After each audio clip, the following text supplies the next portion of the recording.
Hello and welcome to a wacky new episode of Saved by the 90s. My name's Adam Patterson. I'm joined today by the real king of comedy, Ken Bagley. Hey, Ken. Hello. The 90s brought a huge number of classic comedies, and this month we're focusing on the comedies of May, specifically 1991, in which 4 heavy hitters were released. Actually, that might be a bit of a stretch. 4 comedies. We'll just say 4 comedies were released. Anyway, let's get ready to laugh. This is Saved by the 90s. This week, you sting. Sting! To Stinglehopper! Making copies! On Saturday Night Live. We begin this month with a comedy classic that's easily the most well-known title we'll be discussing this month. Hot off the heels of his directorial debut, Quick Change, Bill Murray stars in this romp about a mentally disturbed man who just can't leave his therapist alone. Directed by Frank Oz and released on May 17th, this is What About Bob? Touchstone Pictures. Why don't I start? It's Bill Murray. No, I'm not. On the loose. False alarm. Off the wall. I don't have any jammies. At the door. I'm talking to my fish. In the elevator. Out of control. I'm going to explode. And on vacation. I'm sailing. In America's #1 comedy hit. It just makes my lips numb to think about it. Bill Murray, Richard Dreyfuss, What About Bob? Rated PG. Now playing at a theater near you. Check newspapers for showtimes. Before going on vacation, self-involved psychiatrist Dr. Leo Marvin has the misfortune of taking on a new patient, Bob Wiley. An exemplar of neediness and a compendium of phobias, Bob follows Marvin to his family's country house. Dr. Marvin tries to get him to leave. The trouble is, everyone loves Bob. As his oblivious patient makes himself at home, Dr. Marvin loses his professional composure and, before long, may be ready for the loony bin himself. Ken, is this a first-time watch for you for What About Bob? It is. All right, so we'll start with you. What did you think of What About Bob?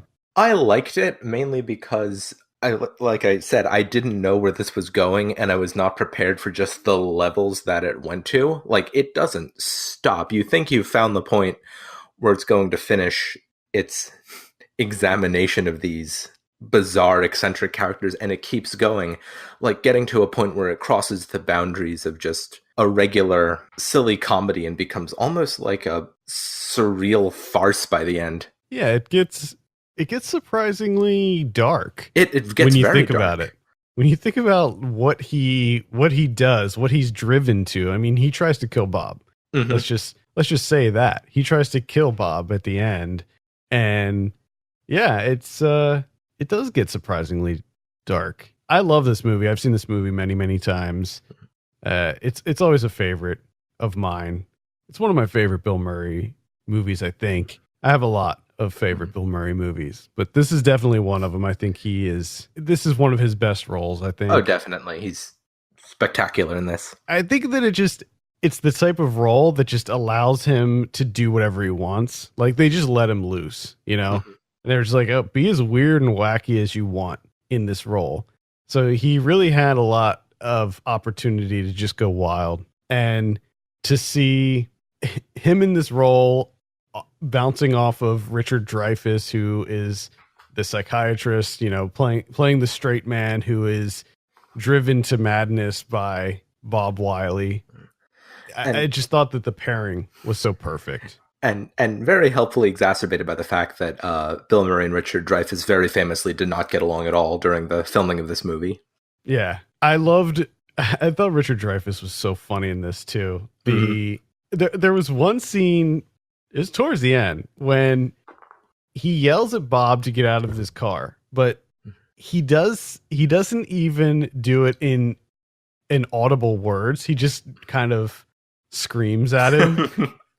Like, yeah, as much as I like Bill Murray in this, I think Richard Dreyfuss is the MVP of this movie. Absolutely. Just to see him, like what he's trying. So just to step back a little bit, Bob is this like super neurotic guy. He's got all kinds of phobias, all kinds of issues, and his previous psychiatrist retires, presumably because of Bob, and ends up referring him to Richard Dreyfuss's character. And right when he gets referred, it's when Richard Dreyfuss is about to take his family to New Hampshire for vacation, and Bob really can't deal with that. So through a series of events, he ends up figuring out where he's staying, and he goes and finds him and starts hassling him while he was on vacation. This is on the heels of his book being published, and he's getting ready for a big interview with Good Morning America. So he's already kind of stressed out, and Bob just he breaks him essentially. There's this great joke at the very beginning where you do kind of tells you everything about Richard Dreyfuss's character in one shot. Something it doesn't really have to do for Bill Murray's character because it keeps building throughout the entire movie. But there's this great shot really early on where Bob is in Dr. Marvin's office for the first time, and Richard Dreyfuss walks over to the bookshelf and says, "There's this revolutionary new book out," and he pulls out his book, and then you pull back and there's like a shelf full of like 30 of them right there. And then he charges him for the book too. He bills him for the book. That's text. Yes. So when Bob goes to see Dr. Marvin at his country home, or his vacation home rather, he sort of tries to get rid of him by saying that he should take his own vacation. So Bob takes that to heart and decides to vacation there with him. And he becomes friends with their family, and everybody loves Bob, but Dr. Marvin certainly does not. And that's when the real problems start to take shape.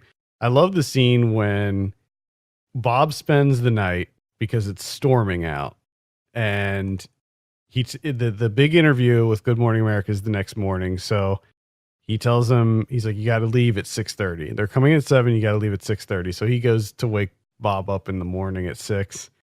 That whole scene of him just screaming at Bob to wake up.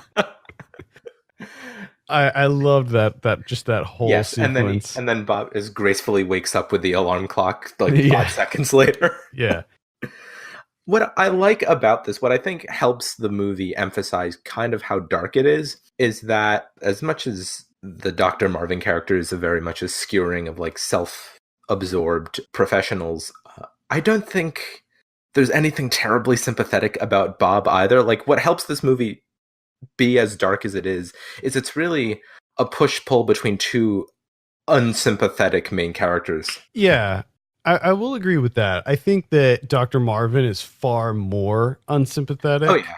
Like he has a lot of unlikable traits right from the beginning, because even the very first time he meets Bob, when he should be being his most gracious and being the kindest to him, because they're just meeting for the first time and he's not really sure like what the actual mental state of this person is.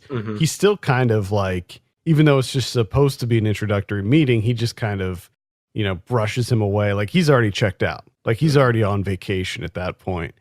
And for Bob, I think that he's a little bit more complex in that all of the scenes before he goes to the vacation home, he's like a mess. Like this dude can't even function in society. And then by the time he gets to New Hampshire, he's already like pretty much cured by that point, which I thought was kind of interesting. And I mean, they do address it too, like how fast, like he reads the book and it like completely changes him, instantaneously almost. And I think that if the character was the same, if he had the same level of neuroses that he did before he left New York, I think that the movie would be much more difficult to watch just through the sheer annoyance of it. And I think that that's going to be a topic we'll come back to later in this episode. Perhaps. Yeah, I think that's what adds to the complexity of the script, is that Bob is going through all of these character changes throughout the film, and also Dr. Marvin is a fairly unlikable person, but his book really seems to works too well, perhaps. Yeah, and it's one of these somewhat heartfelt movies where everybody's learning from everybody. Like Bob is helping the family overcome their own problems, because it seems like their father, in the case of the two children, their father is so absorbed with his own work that he doesn't really have time to adequately help them with their own problems. So Bob comes in and ends up befriending the children and helping them with all of their problems. And I think that that's another conflict with Dr. Marvin. He gets pissed that that his family seems to like him more than Dr. Marvin himself. Mm-hmm. It was great. It was great revisiting this. I really enjoyed it. I think that there's a lot of really there's just so many little small throwaway gags and little lines in this that you can just rewatch this a lot and pick up on these subtle little gags throughout the whole thing. I mean, just Bob's shirt makes me laugh. I was about to mention Bob's shirt. Don't hassle me, I'm local. I'm a local. Like that shirt in and of itself makes me laugh every time I see it. Yeah, this definitely feels like a movie that I could very much see myself revisiting, and maybe over time coming away with different takeaways from it, because this first time I was trying to figure out these characters, because these are very interesting characters that their dynamics are more complex than they first seem on the logline, where it's this super uptight therapist and his much more popular patient.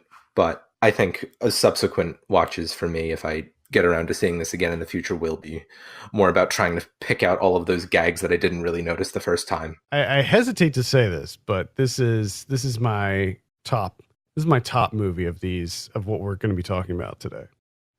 I mean, for me, that's not a terribly difficult competition No. this month. No. So I'm there too. Oh, right you are. That's a little foreshadowing there. Mm-hmm. Our next title, also released on May 17th, is the sequel to a 1987 smash hit comedy about a store mannequin come to life, but it didn't share the success of the original. Directed by Stuart Raffle, this is Mannequin 2 on the Move. Long ago, in a faraway kingdom, a dashing prince and his lady fair ran into a few problems. A symbol of our eternal love. You have cursed my gift! Frozen forever until she meets a true love from another land. 1,000 years later, Jason Williamson started a new job and found the girl of his dreams. After a 10-century snooze, the lights are beautiful. How does it all work? Well, she's got some catching up to do. It's diet soda. No calories, no sugar, no caffeine. Oh, we had something like that back home called water. A young department store intern falls in love with a female store mannequin who is really a peasant girl fallen under a 1,000-year spell. She comes to life whenever he removes the cursed necklace from her neck. So, normally with a movie like this, a sequel, you want to ask, how familiar are you with the original film? This is a movie where that is not necessary, because all it is just a copy of the template of the original Mannequin with the details changed. Yeah, it's the same. It's basically the same movie. I rewatched the first Mannequin. I never saw this one. I rewatched the first Mannequin in preparation for this. And first of all, I'll say the first Mannequin is bad. And I will say that Mannequin on the Move is so much worse. So much worse than the original one. It's not even in the same league, and I will reiterate that the original one is bad. I think Roger Ebert said that the first Mannequin movie was like Awake. You think this is something in this review, like halfway through, I expected someone to lead us in reciting the Rosary. So I don't know what the analogy would be if he reviewed Mannequin 2 on the Move. I don't know. It's pretty rough. So. Like Ken said in the synopsis, it's pretty much the same exact plot as the original one. I believe it takes place in the same store too. It's just several years later. And the thing about this one, so like in the original Mannequin, she wakes up when she's with her true love. But if anybody else looks at her, she turns back into a mannequin. So only he can be with her. In this one, it's a necklace. It's a necklace. So as long as she doesn't have the necklace on, she's human. And that immediately opens this movie up for such scrutiny. Like, just leave the necklace off, end of movie, right?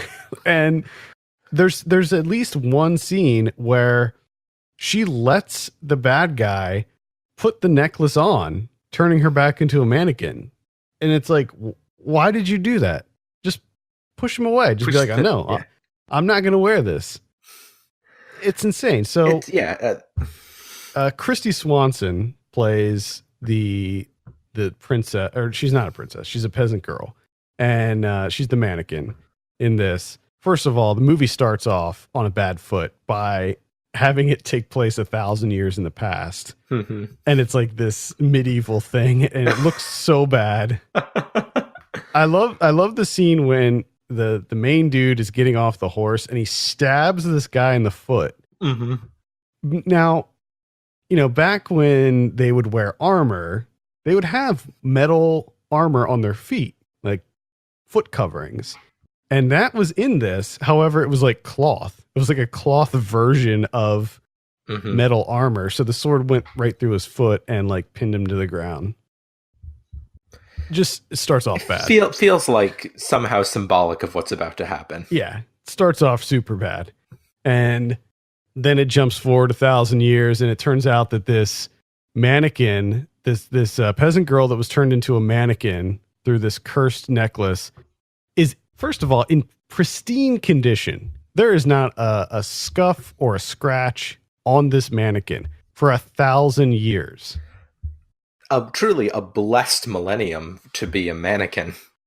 Long, golden, flowing locks that look like they have never seen any kind of there's no aging at all. Apparently kept in perfect temperature and humidity conditions for all 1,000 years. Oh, God. At Mannequin 2 on the move, whoever designed the mannequin dropped the skincare routine. Yeah. So it turns out the mannequin is going to be going on this tour, this global tour of department stores, and it ends up in the department store in Philadelphia. I believe it's the same one from the original Mannequin. And there's the main guy. What's his name? I forgot his stupid name. Jason? Jason. His name? Yeah. William Ragsdale. It's his first day at the department store. I don't know what he was originally hired for, but in the scene, you see the manager fire this assistant for dropping a mannequin on the floor. Just straight up fires this person. And so then Jason becomes the assistant to Hollywood Montrose, who is the only returning character from the original one.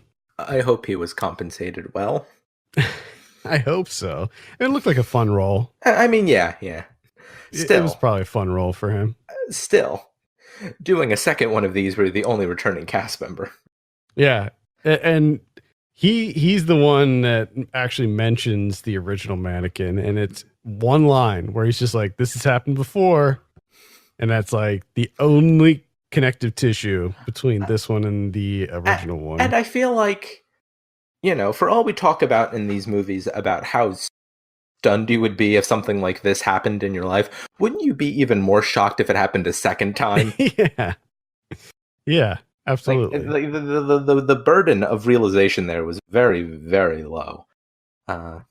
We don't need to. I feel like it's implied enough, the whatever nightmare of gender politics it is to have a romantic comedy where your female lead is literally supposed to be an inanimate object. I mean, if you want to talk about movies with insane politics, we'll get there, believe me, this month. But even ignoring all of the things in this plot that don't make sense, even by the standards of the Mannequin cinematic universe, the movie's just not funny. It doesn't have rhythm. It doesn't move. none of the scenes feel like they have anything to do with each other. Right. There's a lot more kind of goofy set pieces in this compared to the original. Like it feels a lot more like not a spoof, but like just this kind of screwball comedy, and none of that works at all. It is so bad. Like, first of all, how does Jason not know it's the necklace that turns her into a human / mannequin? Like, what kind of idiot is this person to not know that it's the necklace that does it? Because like, so he finds her, they have like one night together, and she says that she loves him, blah blah blah, and then the next morning she's like getting ready and she puts the necklace on. Obviously she doesn't know, like that's understandable, but he comes into his room and she's a mannequin again with the necklace on. It seems very obvious, yes, to me that it's the necklace. Plus, at the beginning, when we learned about the whole like lore behind this, they told us it was the necklace, and they told him the legend. So how does he not know? This movie is infuriating. It is, because it wants to create a more flexible set of rules than the first Mannequin, and in doing so it also refuses the responsibility. Seems like a weird word for this movie. The responsibility involved in creating a different burden for what defines the rules of the mannequin, and when the mannequin becomes a person and when it doesn't. Oh boy, there is an incredible dance club scene in this that feels not 90s, but very 80s. This movie may have come out in 91, but this is an 80s movie, like through and through. I looked up the most reliable source for this information, the unsubstantiated claims on the IMDb page, and this movie was shot in the spring of 1990, so it would have still been before the 90s culturally really started. But even as we discuss one of the TV shows this month, it still feels by far the most 80s-est thing we've ever talked about. Like, and what other things from the early 90s we can talk about here felt more 90s than this 1991 movie. I mean, what about Bob? That felt very 90s to me. And but this, no. This is pure 80s. The like the guards, the goons that the main villain, their outfits with like the neon armband things, and they look like the Ultimate Warrior from the WWF, and like they were all doing these really bad like Arnold Schwarzenegger impersonations. It was rough. And there's a scene when they're first introduced, they're trying to get a ride to the store, and they're like, oh, we know how to get somebody to pick us up. So they take off all their clothes and dance in the middle of the street. Like, that's how you get picked up. Apparently. Wonderful.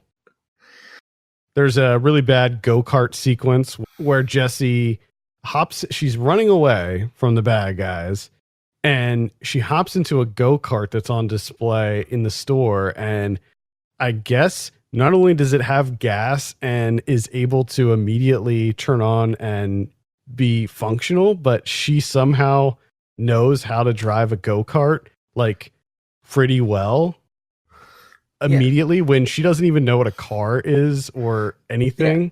The real thing about this is the way that this movie plays into the time gap and also does not, because it really wants to suggest that there are a lot of jokes about someone. I want to stress here, 1,000 years, jumping ahead 1,000 years in time. And then on the other hand, it's like, oh, everybody in the year 991 knew how to drive a go-kart. That's another thing that's infuriating about this movie. This movie is infuriating. I think that is the right word. It's supposed to be this kind of goofy fish out of water story, but they don't really doesn't really play into it all that Right, much. exactly. Like they don't really capitalize on the fish out of water thing. Like there's a couple jokes, like the first night that she turns alive, there's a couple jokes, and then there's like maybe one or two sprinkled in later on. Like the TV joke when she's at his house watching TV, and there's a couple others here and there, but they certainly don't capitalize on the fish out of water angle one bit. Christy Swanson was fine in this. This was like prime Christy Swanson here. This is like the peak of her like star era. Yeah, this is I think, is it right before Buffy? I think it's right before Buffy, and she was in like a whole slew of things around this time. This is when she was like really blowing up. And I thought she was fine in it. The director of this movie was the director of Tammy and the T-Rex, which is another 90s movie that I hope to cover on this show, because they just discovered an uncut version of Tammy and the T-Rex that has like blood and gore in it, which they originally had to like completely cut out of the movie to make it more family friendly. And they just found this copy of this movie that they thought was lost forever. So hopefully they release that. It's going to be playing festivals soon. I hope that they release it on like VOD or something and we can talk about it on here. So yeah, Mannequin on the move. Definitely keep it on the move. Definitely do not recommend this. I've already forgotten this movie and I watched it. I started watching it last night. I got really tired and irritated by it, and I finished it this morning, and I've already forgotten most of it. That's my review in a nutshell. Definitely don't blame you. Uncle Ernie! New Keebler pizzerias are awesome! Totally rad chips! Tastes like real pizza, only louder! Excellent! Pizzerias rule! Exotic, man! I think they like them. In the 90s, the TV sitcom reigned supreme, with new series popping up across the network seemingly non-stop. Out of the dozens of comedy shows airing in May of 1991, we chose 2 to discuss this month. First up, we have a show modeled after Ferris Bueller's Day Off, so much so that it premiered the same month as the official TV spinoff of that movie.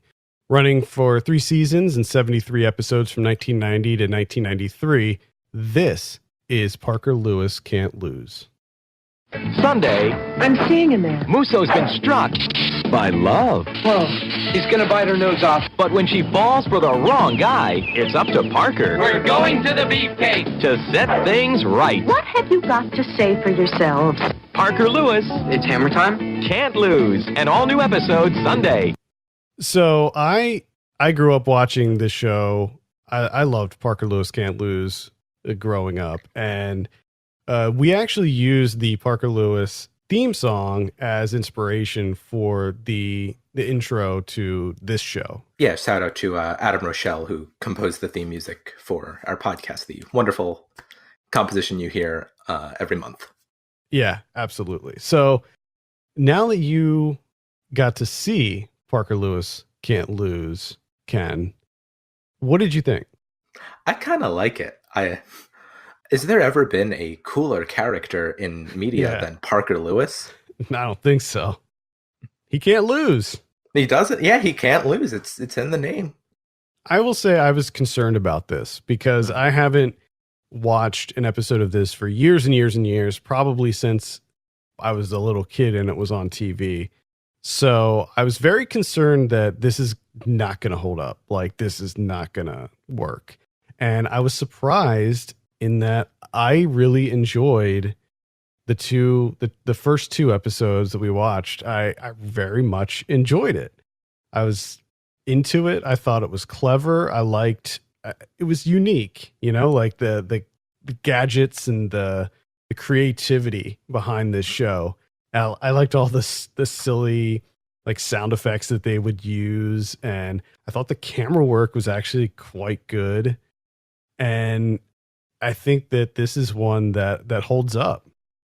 Definitely. Just coming to it for the first time, there's not a lot to it that's particularly of its own influential, but for a particular era of not only like high school fiction, but just like the sitcom in general, it captures a lot of the trends or tropes you might associate with it and uses them pretty cleverly and pretty consistently well. And I also have to think that this is a show that was a little bit ahead of its time and maybe a little bit of a trendsetter too, because one thing that you know about the 90s is it was the tude decade, right? Like everybody had attitude. And this show, it came out in 1990, but it feels very 90s. Like usually stuff that's comes out in 90, 91, 92 still feels kind of 80s. It doesn't really encapsulate the style of the decade until later on, but this does not feel like a carryover from the 80s to me. And it's got plenty of tude. It's got maybe some of the most tude of anything we've ever reviewed on this podcast. Like the amount of 90s that this inhabits for an early 90s show, truly Mannequin on the Move has absolutely no excuse now. Yeah. This is the show's created by Lon Diamond and Clyde Phillips. Corin Nemec is Parker. It certainly has a little bit of the Ferris Bueller vibe. I can see where the inspiration comes from, but it's not a ripoff. Like I would not call this a ripoff by any means. It's very much a post Ferris Bueller work, but it's not a derivative. I think if anything, it was just mainly the character. Like the character of Parker feels very similar to Ferris, where he's just this really clever kind of slacker who comes up with really creative ways to get out of work and stuff like that. Yeah, it's the kind of thing where it clearly exists on its own as its own thing, but it's maybe a show that got greenlit and actually put into production because there were other things at the time that were successful that could be compared to it. The first episode it has Mila Jovovich in it, a very young Mila Jovovich. Was this a Canadian production? It feels like it was, but I don't know if it really was. I just assume any high school show was shot in Canada. It says it was L.A. It was filmed in L.A. So I guess all but one high school show. Maybe that's why it looks like it's a higher.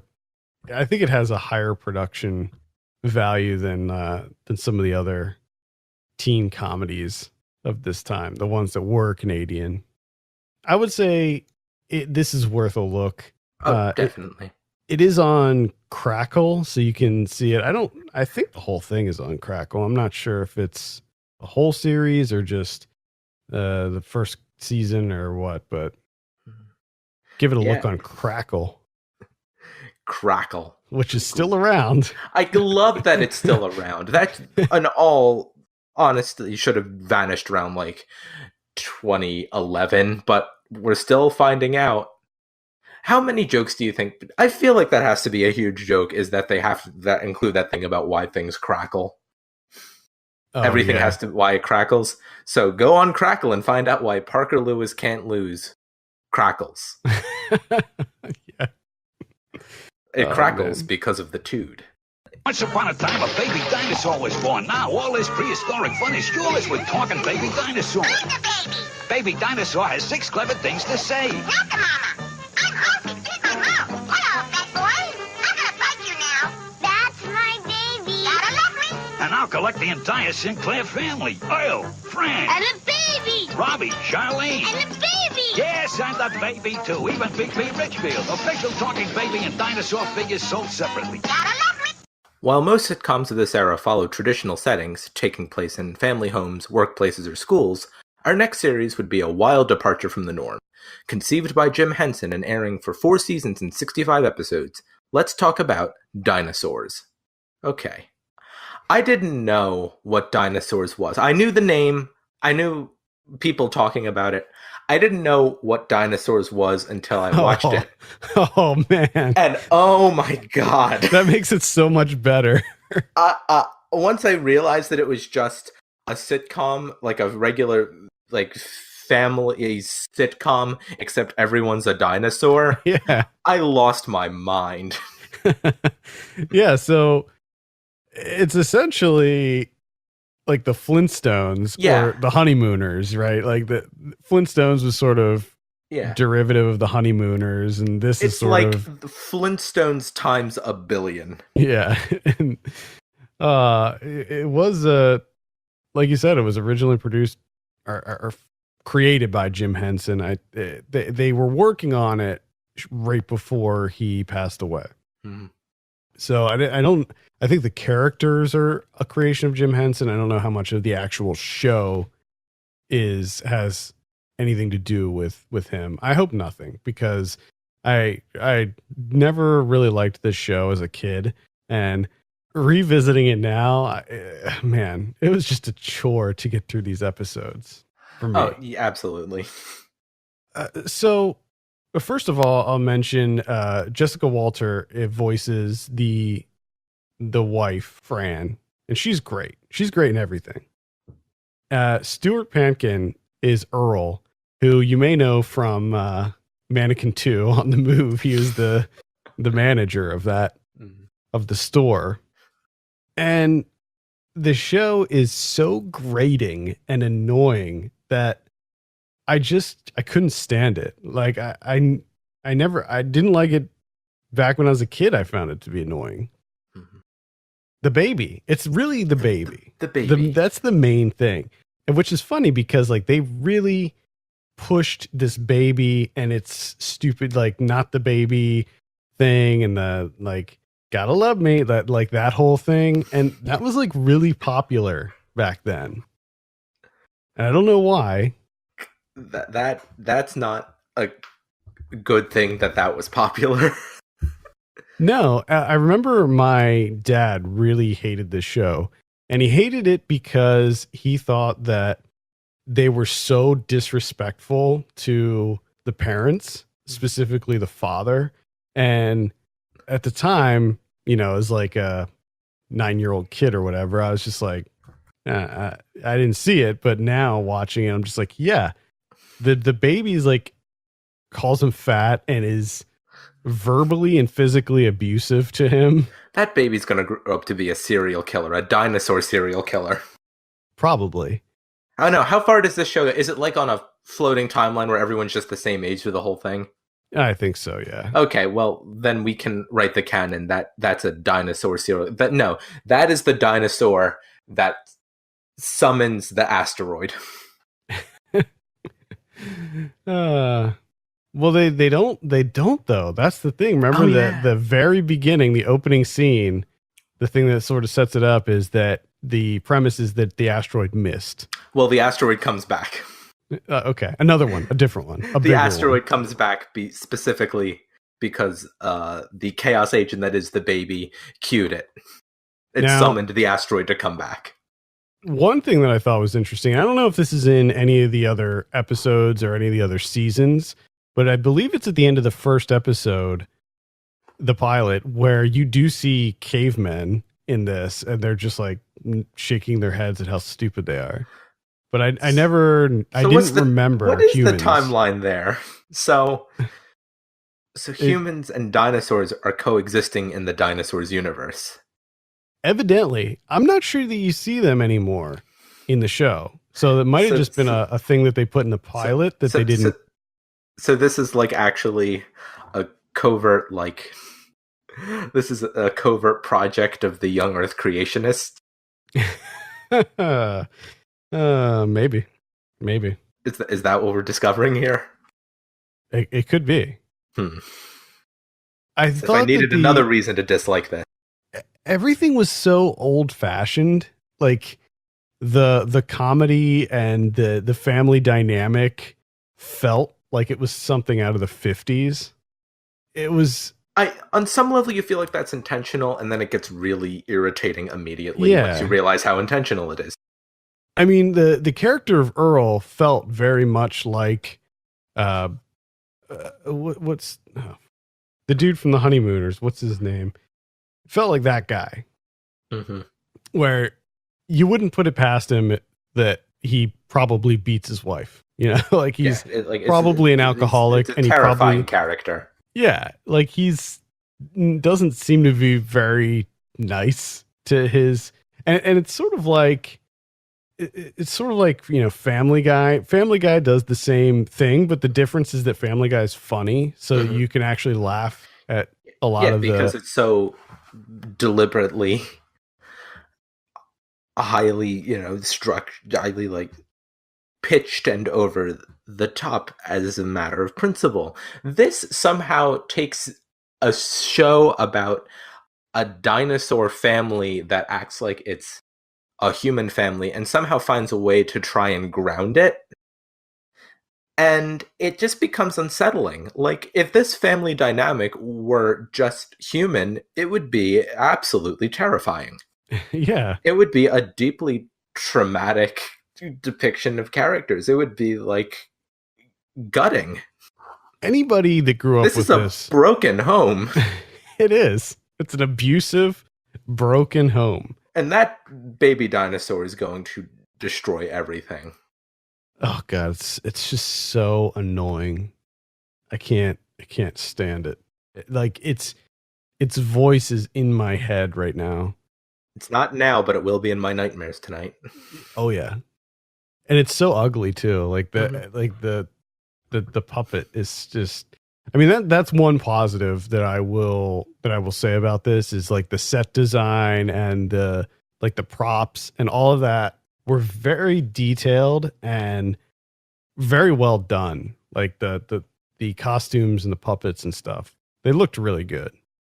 Like I like in the first episode, there's like the scene where he goes in to talk to his boss, who's like this giant triceratops, and you can see like in his office, like the ceiling has like tons and tons of holes in it from when he banged his horns on the ceiling. Mm-hmm.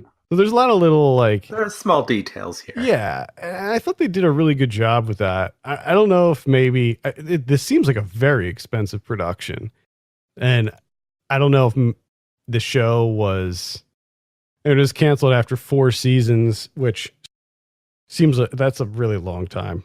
Yeah. It seems like a very long time for this show to be on. There are so many Dinosaurs episodes. There are very many. I don't know how we can feel now that we know that. Yeah. And they're all presumably the same.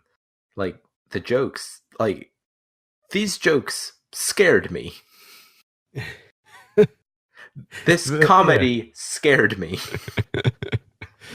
This sitcom terrified me. I seem to remember some episodes they attempted to like get serious with it too, like tackle some like serious topics, but like in the dinosaur form. But they were still dinosaurs, so like none of it like translated well and just made everything more horrifying. Truly, I think we're learning that not everything is funny, and when you try to make everything funny, it becomes scary or unsettling. I want to be clear about dinosaurs. I want to be very clear with you, Ken, because sometimes, you know, you see comedy shows or movies from, you know, decades ago, and you're like, wow, like that's what they found funny back then. Mm-hmm. You know what I mean? Like it doesn't really, like the Three Stooges, like how could, like to me, the Three Stooges is not funny, and I don't think it is either. Like how could like that was the funniest thing on TV back then. But just to be very clear, this was not funny back then. Like it didn't work back then. I think the other thing is when I was watching these, I noticed there was no laugh track. And I believe that one of the things that makes sitcoms work at all is a laugh track or an in-studio audience. who is laughing. In some sense, for a show like this, that's part of the rhythm. For a lot of shows, that's not the rhythm, and it shouldn't be there. Right. No, I mean, it's like specifically. Yeah. Like specifically a sitcom. Like a multicam sitcom. Oh yeah. Like if you ever see, they have videos on YouTube of like clips from Friends with no laugh track, and it's like horrifying, some of the jokes. I mean, Friends is a low key horrifying show as well, but that's a completely different for another day. But oh yeah, we'll I'm sure we'll tackle that show at some point on this podcast. But I'm in no hurry. No. Yeah, so that's Dinosaurs. I would say any of you listening that really loved this show as a kid, don't bother going back. Keep it in the nostalgia. Keep it because far from today. It is horrific, this show. And as we keep foreshadowing what's going to happen later in this episode, there are other things we'll be discussing in this podcast that should be kept far from now. We'll get there. Our next comedic gem is a film that I was absolutely obsessed with in my youth, but does it stand the test of time? Released, I'll tell you, it doesn't. Just spoiler, it doesn't. Released on May 24th, this is Drop Dead Fred. Honey, why'd you call him Drop Dead Fred? Because that's his name, Daddy. Like many small children, Lizzie had an imaginary playmate. Drop Dead Fred is going to teach me how to cook today. Someone she could talk to. Someone she could share with. Someone who would never let her down. Now Lizzie is all grown up. To us. And when her perfect life fell apart, Charles? she didn't get mad. Drop Dead Fred. She got Fred. Drop Dead Fred. A young woman finds her already unstable life rocked by the presence of a rambunctious imaginary friend from childhood. Okay, so, Drop Dead Fred. It felt like to me... You go first. You talk about your journey with Drop Dead Fred. All right, so I don't remember when I first saw this. I don't know if it was like on TV or... I mean, it must have been. I don't know if I rented it. I was very young when I first saw this, probably whenever it was released on video. And for some reason, I really loved it as a kid. I thought it was so silly and just goofy and just so funny. And there were a lot of movies like this at the time where there were kind of a lot of like physical jokes. I'm thinking of like Problem Child, and like The Sandlot, and a lot of kids movies that had this kind of, some gross out stuff, some certainly edgier jokes that shouldn't have been in a kids movie. I think that maybe that was part of the problem with this movie is like, who's this for? Because I don't think young kids should see this. No. But also adults could give two craps about it. Yeah. This is for nobody. It's a movie, for nobody. And revisiting it, I will say I found it to be pretty atrocious. Like I was, again, very annoyed by everything in this movie. I thought that Fred, like the character of Drop Dead Fred, was so grating. The character's played by Rick Mayall, who you may know from a British series called The Young Ones that aired in the 80s, which I was a big fan of because my uncle loved The Young Ones. So they used to replay episodes of it, I believe, on Comedy Central. I used to watch it a lot. But yeah, horrible character. I don't understand the messaging behind this movie either, because Fred is such a horrible imaginary friend that it's like there's so much obsessive negative energy that Fred is giving off. Like it feels like the manifestation, like Fred is what I see in my brain when I'm having an anxiety episode. Yeah, I mean, it doesn't seem like he really wants to help her at all. It seems like he either wants to kill her, have her committed, or send her to jail, because all of the stuff that he has her do is like not just silly and maybe messing some stuff up, but like when he has her rob her own house, that results in the police being called and guns going off. He seems like a very malicious individual. Also, like the scene when he sinks the boat, Carrie Fisher's boat. Mm-hmm. Yeah, this would have worked much better as like a surrealist allegory about achieving personal autonomy by defeating the demons that are causing chaos in your life. This is not. Well, I think we see this even like with dinosaurs. You spend 3 seconds thinking about dinosaurs and you're like, that doesn't seem funny. That just kind of seems upsetting.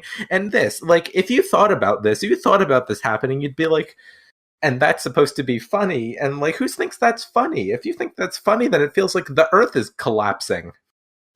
Yeah, it is. It's not funny from even the beginning. Phoebe Cates plays Lizzie, who's the individual who sees Drop Dead Fred. So when she was little, she saw Fred, and then her mother, who is made out to be this like evil witch of a woman, but I don't think they do enough with her character to actually justify that title. Mm-hmm. I don't think they adequately convey how evil she is. She just seems like a pissed off mother who's dealing with a very difficult child. Not to say that she wasn't a bad mother or evil. I don't think there was enough of that there to justify what happens. I would also like to briefly specify that when I was talking about what would happen if one thought this movie was funny, if you think it's funny because it's from your childhood and you still think it's funny, then that's fine. Comedy is subjective. I was talking more in the sense of what would happen if I sat down, read this log line, and then immediately assumed it would be a comedy, because it doesn't read like one. And so that is in the context I would say that the earth is collapsing. Still, it feels like the earth is collapsing throughout this entire movie. It feels like all the dimensions are crumbling in on each other, which could be funny, but it's not, because it feels like the dimensions crumbling would be preferable to spending more time being haunted by Drop Dead Fred. Yeah. As an adult, I guess her and her husband are separated. The show begins with them, or the movie begins with them already being separated, I guess, and she's trying to win him back, and like that's kind of the whole point of the movie, is she's trying to win back for some reason. She's trying to win back this complete horrible person played by Tim Matheson, Charles, and I don't know why she spends so much time trying to win him back, but anyway. I think by the point that I realized that, I had stopped trying to figure out why anyone does anything in this movie. Because I can't stress this enough. There's so few things you worry about as the world crumbles. I think this movie came closer to breaking me than anything we've discussed in a long time. On a side note, I feel like As the World Crumbles might be a good episode title. I mean, so when Fred comes back, he immediately starts like really interfering with her life, like causing her to do all kinds of horrible stuff. And he can like interact with items in the real world. He can like grab her and make her do things. And like, she's always trying to like stop him from doing stuff. But what I'm wondering is why she doesn't just let him do stuff, because then people would see like, oh, that plate is floating. Like you know what I mean? Like instead, she's trying to hold down the plate and then he lets it go and it causes the food to fly or whatever. Like, just let him do his own thing and they'll clearly see like stuff floating around and things breaking on their own. Yeah, the rules of Fred are very unclear. They're horrible. Just horrible. When I was watching the show, I was reminded of, I don't know why I keep calling it a show. When I was watching this movie, I was reminded of the show Foster's Home for Imaginary Friends. Did you ever see that show? No, I kind of know about it, but I haven't seen very much. It's a really great cartoon on Cartoon Network that it was a foster home for imaginary friends, and these imaginary friends would live there and then get like adopted out as children needed new imaginary friends. It was a really great show, but I was just thinking about how great that show was and how like kind of wholesome and heartwarming it was, and then comparing it to this, which is like an utter nightmare. Like he has like knuckle tattoos, and like he's like this kind of 70s punk rocker guy who when he first came back to Lizzie as an adult, the first thing he did was went outside and stepped in a whole bunch of dog poop and came back in and rubbed it all over the floor in her mom's house. Like that's the kind of guy he is, rubbing dog poop in the carpet. It felt immediately like my conception of how this concept would be used as a comedy and how you would characterize these characters to make it a comedy, and the movie's idea of what you do to make these characters comedic was very different. Like different to the point that it was never going to be fully reconciled.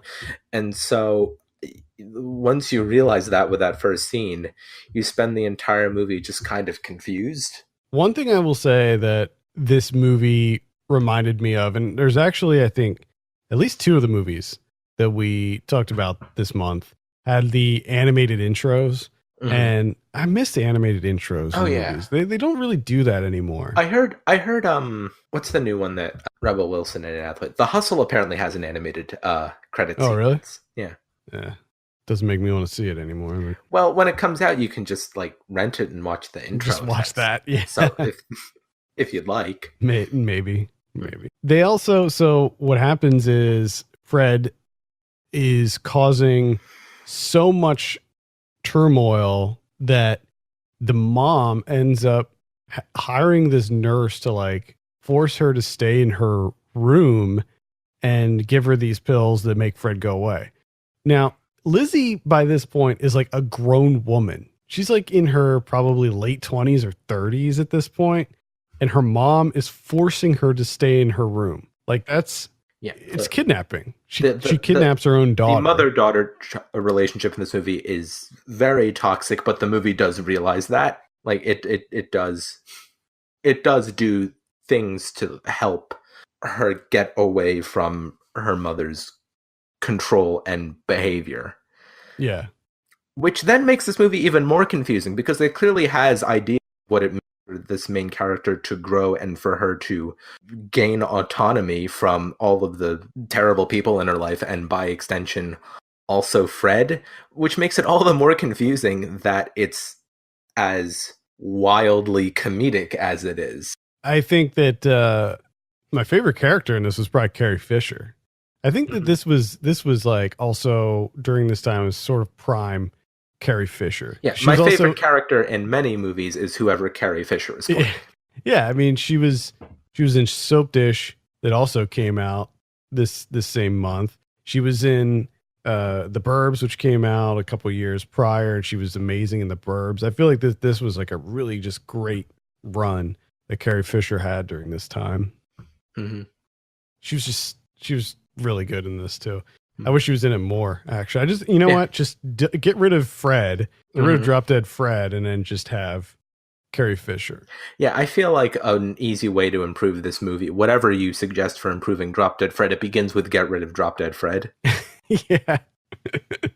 There was a scene, I thought maybe one of the more interesting scenes was when her mom took her to the like pediatric psychologist or whatever that was, and she was in the waiting room with the other kids, and we could see all of their imaginary friends also, who were all equally terrifying, by the way, and seemed equally destructive. Like I really want to learn more about what this means. Like the coalition of imaginary friends, but like chaotic imaginary friends that are traumatizing children. Because it's not like, because like it kind of seems everyone kind of seems traumatized if they have a Drop Dead Fred or equivalent in their life. It doesn't seem like it's a very fun time. Right, like the imaginary friend is supposed to be there to help them through tough times, right? But Fred and probably the other ones as well, the one with the big balloon and the one whose head explodes, and the other ones, they seem to make things worse. Like they don't Fred never seems to like want to comfort Lizzie or, be a shoulder to cry on. He just wants to make her get in trouble for stuff that he does. And I don't really understand that. I would get it if they were playing, like he was a good friend to her and they were playing and like they knocked over a vase or something, But the stuff that he has her do in this movie is like so wildly inappropriate. Mm-hmm. And then by the end, when the last scene is she's reforming her life and getting rid of all these toxic people in her life, and by extension, a life without Drop Dead Fred. And then the last joke of the movie is that Drop Dead Fred is now the imaginary friend of another child. That doesn't seem like a joke after all we've been through. It feels like a curse that's being continued. This is really a horror movie. Yeah. And the worst thing is that it's the love interest, it's the daughter of her love interest. Yes. So it's like she's still going to have to deal with Fred. Like she's the mother now. She's going to be the mother character. Yeah, when Drop Dead Fred moves on to another person, it's always within your 6 degrees of. It's always within like 1 or 2 degrees of separation. It's never the full 6. Oh, so she's in for like a horrible life ahead of her if she wants to pursue the relationship with that guy, because she's going to have to deal with the aftermath of Drop Dead Fred and whatever horrible things he's going to make the daughter do. Is it established that she can still see Drop Dead Fred, even though... No, she can't. Okay. All right. Then, because I was thinking... Yeah. Okay, I remember now. Yeah, she can't see him. That's even worse, because that Drop Dead Fred is there. Right. He's probably like watching you in the show. I mean, she knows what this guy's a pervert. Yeah. And so she's... I would never feel safe. No, I wouldn't. No. You can't go to the bathroom. You can't go in the shower. You can never take your clothes off because Fred is going to be in the corner staring at you, or he's going to be literally right underneath your feet staring at you as you're changing. This is a horror franchise. This should have been the starting point of a horror franchise about what if Freddy Krueger was only there when you were awake? And you could never see him, but you knew he was there. Mm-hmm. But he can still interact with objects in the real world too. That's the other thing. So if he wanted to like slit your throat, he could just do that. Oh yeah. Oh man, what a nightmare this is. I don't think I've ever been troubled by something on this podcast as much as I am as Drop Dead Fred. This is a whole podcast of firsts for me. I think it's also interesting that the new love interest, what's his name? Mickey, played by Ron Eldard.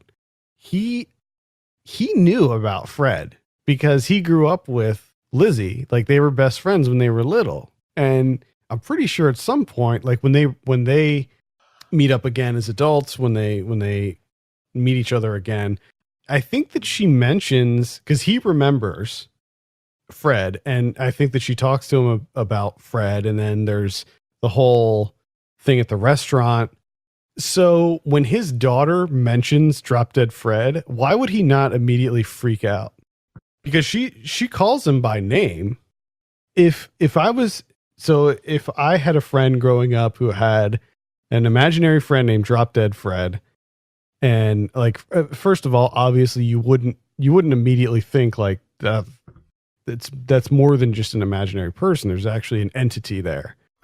But then like 20, 30 years later, whatever, my daughter says, I have a new friend. His name's Drop Dead Fred.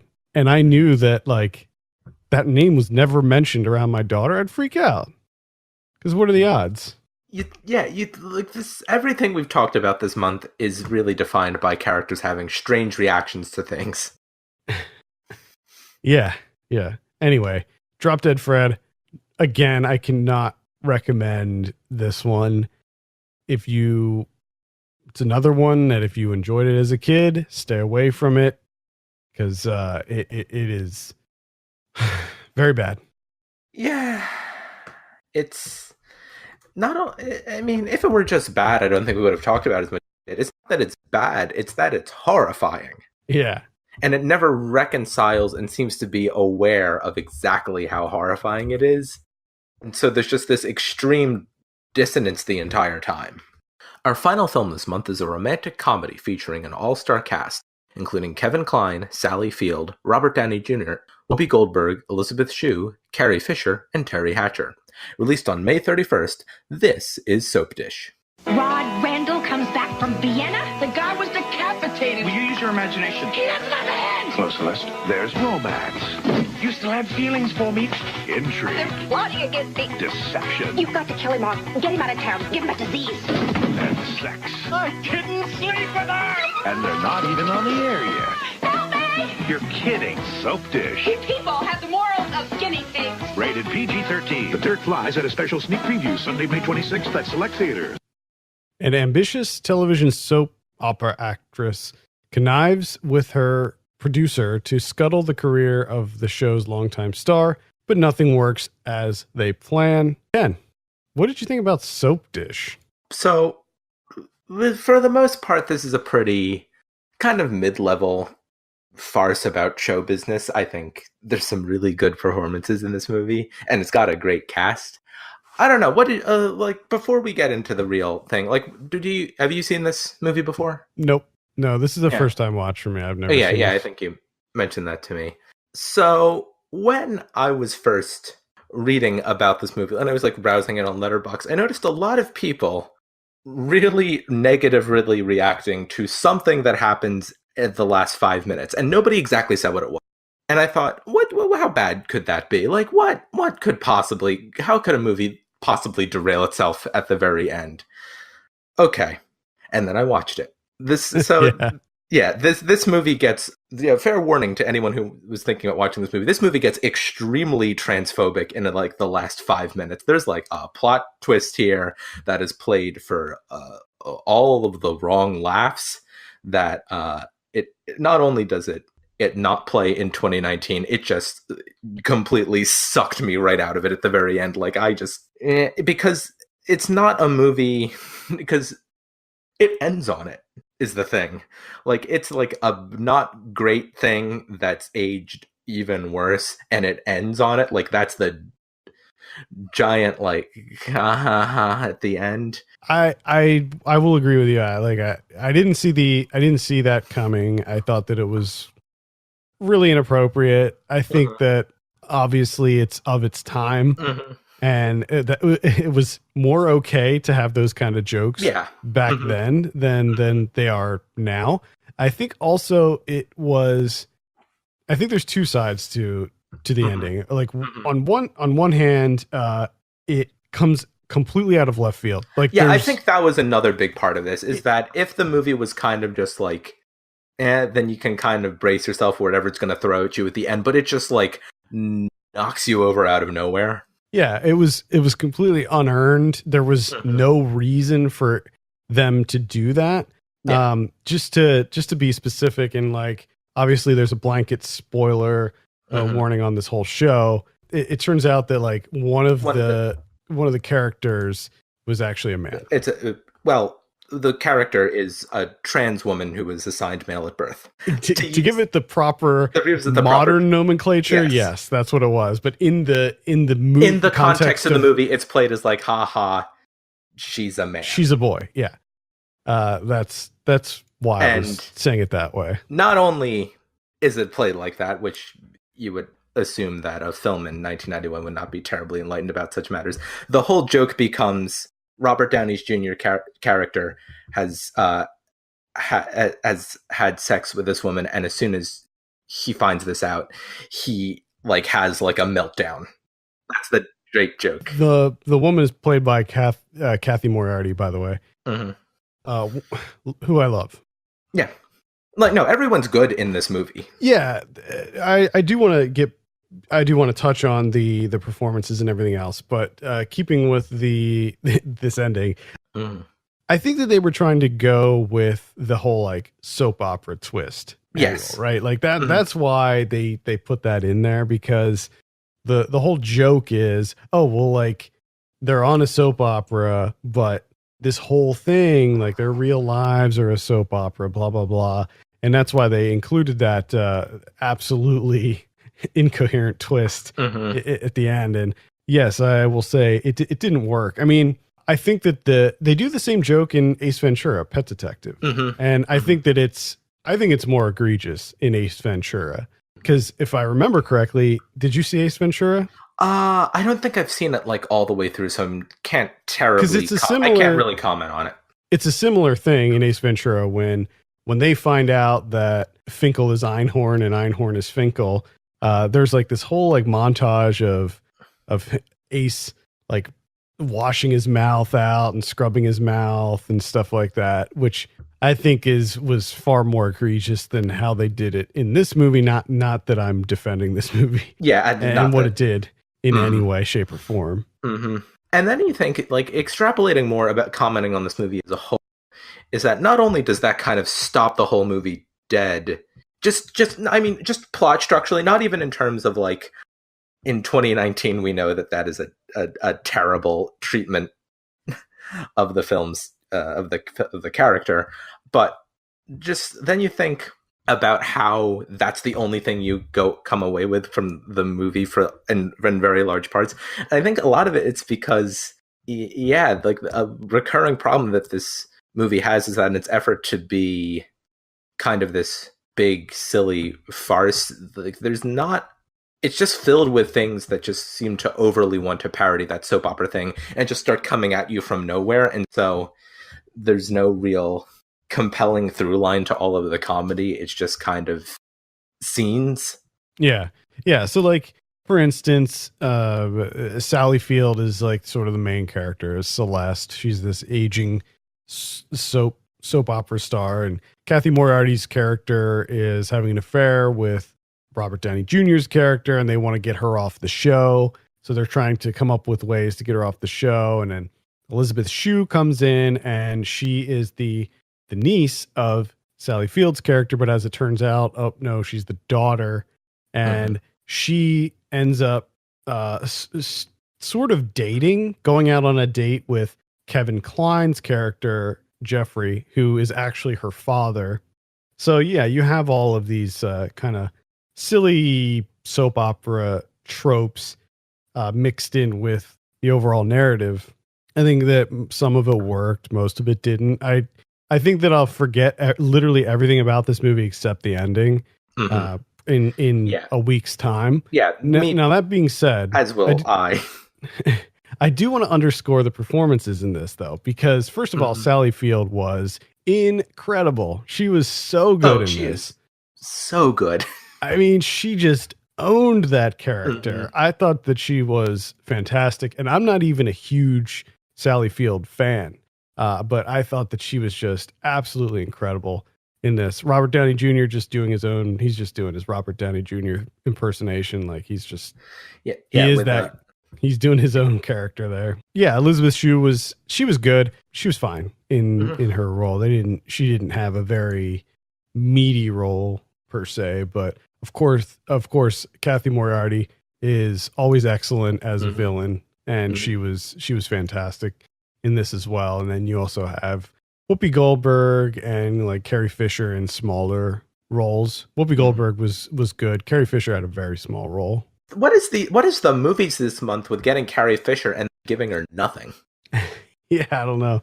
I thought she had a little bit more to do in Drop Dead Fred. There were actually like a fair number of jokes and stuff, like when she's beating up Fred in the office hallway. And then I thought that the scene when she goes to see her on the houseboat and just that interaction was good. And I can't forget the scene when they were walking together and she was like power walking and jogging with a cigarette hanging out of her mouth. I think that was probably the best scene in the whole movie. Mm-hmm. In this movie, though, I don't even know if she has any like memorable lines or anything. Kevin Kline was pretty good too. I mean, he is doing a character that I think that he is sort of accustomed to. He's similar to Robert Downey Jr. He's doing sort of a Kevin Kline type character, and you've got to think, it works. Just for a lot of the cast, just the chance to play like these over the top parodies of the kind of stereotypes or tropes that we associate with daytime soap actors. It's a great opportunity to just kind of tear into these like scenery chewing extravaganzas that you have.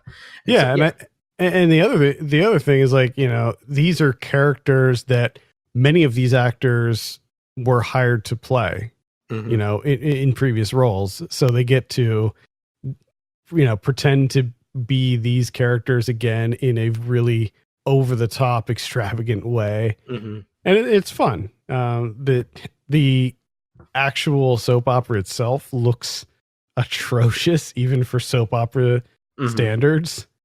But I'm also a sucker for the very first scene of this movie is set at they don't say daytime Emmys, but the Daytime Emmy Awards. Yeah. And I'm a sucker for any movie that creates an elaborate award show like format parody. Like with the fake clips and the actual like coming up to the stage and giving the acceptance speech. I think every movie would be improved if it had a fake award show sequence in it, except Drop Dead Fred, because I don't think that would actually make it better. It was no. I'm a fan of elaborate stage shows in movies of this era. There is one in Mannequin 2, and I think that was probably the best part of that movie, because you do have Hollywood doing a rap. He's rapping in it. And I mean, so they call it the Daytime Television Awards, I believe. So yeah, the Daytime Emmys, but you can't use the name. Sure. I will give props to Robert Downey Jr. for wearing a dartboard tie. He has a tie that has a picture of a dartboard on it, so there's that. It's a choice. Yeah. I mean, everything else in this movie seemed fairly generic. I mean, it's got a good cast and it's got some great performances, but overall, I thought that a lot of it was just pretty bland. Yeah, there's no real compelling reason to seek this out because, I mean, you said for the most part it's bland, and then by the last 5 minutes, you wish its biggest problem is that it were bland. Yeah.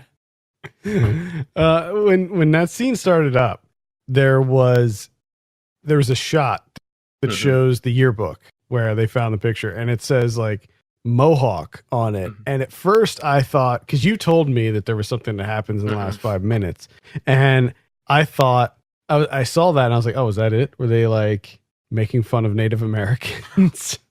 And then because they were doing, because in the show they're about to do like a brain transplant or something, and I didn't realize it was a yearbook at first, and I thought that it was like a prop for the show, and that they were gonna do some sort of like riff on Native Americans scalping or something. And I was like, oh man, they're gonna go there with that. Yeah, that's not where it goes. It was that. No, I mean it goes somewhere equally as horrible, equally as completely not good. Yeah, it's like, even besides that, there's not a terribly compelling reason to go back and look at this movie. It's just, it will live on in the 1991 in the sky, and you can kind of leave it there. Yeah, this was one that never appealed to me, and I mean, now that I've seen it, I couldn't really care less about it. As we said about Mannequin 2, put the necklace on it. Yeah. I think that's going to wrap it up for this month. Thank you so much for listening. If you want to support the show, consider leaving us a review on iTunes. That would help us out tremendously. And for daily 90s goodness, follow us on Twitter and Facebook at 90s Pod. For Ken Bakley, my name's Adam Patterson, and this has been Saved by the 90s. Bye, everyone.